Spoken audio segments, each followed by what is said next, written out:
Hot on the heels of the CitizenCon Direct presentation this year, a new Roadmap Roundup has been posted, with some of the key deliverables for Star Citizen's patch Alpha 4.4, the highlight of which is the introduction of the third star system to the game, Nyx.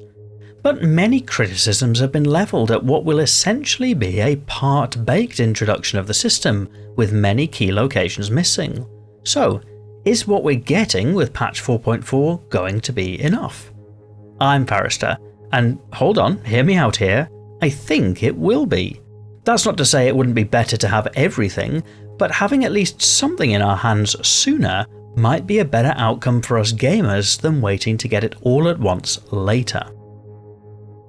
Perhaps it might be helpful to take a step back and look at what's set to arrive with patch 4.4, at least in terms of Nyx. The Roadmap Roundup helpfully identifies that the planned locations for the end of 2025, or start of 2026, would be Delamar and Levski, the Glaciem Ring asteroid belt, and perhaps some mission locations such as service stations. And that's it. No planets, nothing too wild. And in terms of new gameplay to be added, there would maybe be some localized missions for Nyx, and Interstellar Hauling and the exterior freight elevators that make that happen. And even that might be just for Pyro and Nyx, with Stanton to follow later. On the face of it, it doesn't sound like much. But for some, it might be.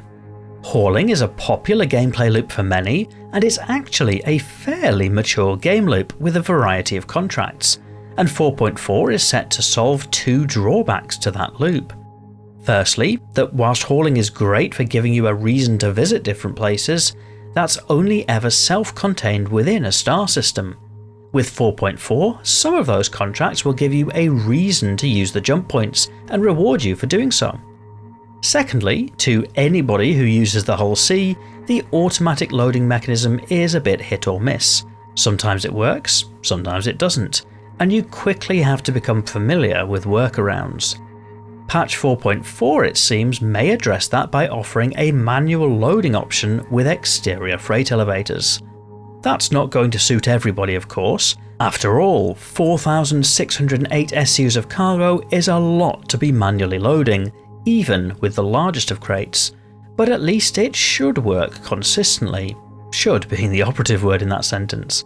So with Interstellar Hauling, even with the limited introduction of locations in Nyx for patch 4.4, there's actually a lot added for haulers to experience.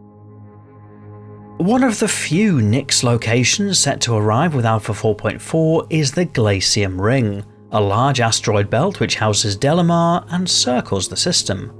The Arc star map shows the jump points on the outside of the ring and the planets Nyx 1 and 2 inside, meaning ships need to cross through in order to get inside the system.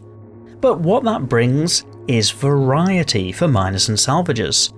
As somebody who personally spends a lot of time in the Iron Halo in Stanton, especially salvaging away at panels, the Glaciem Ring at its most simple form introduces another star system to undertake that same activity, so a little variety.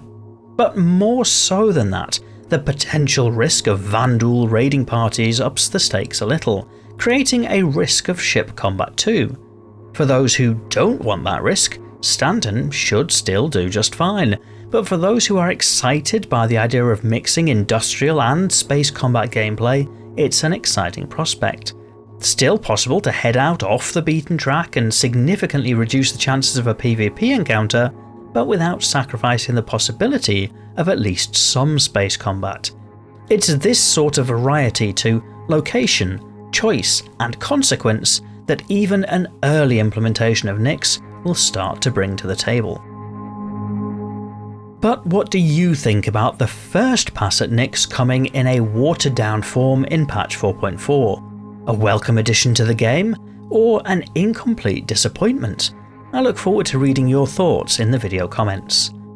There aren't too many of these types of video on this channel, so feel free to share whether you want to see more of them or not by pressing that like or dislike button. And as always, if you're not yet subscribed here, you might like to do that to let YouTube know you'd like to see more Forrester videos on your feed. But otherwise, before seeing you in Nyx, thank you for watching.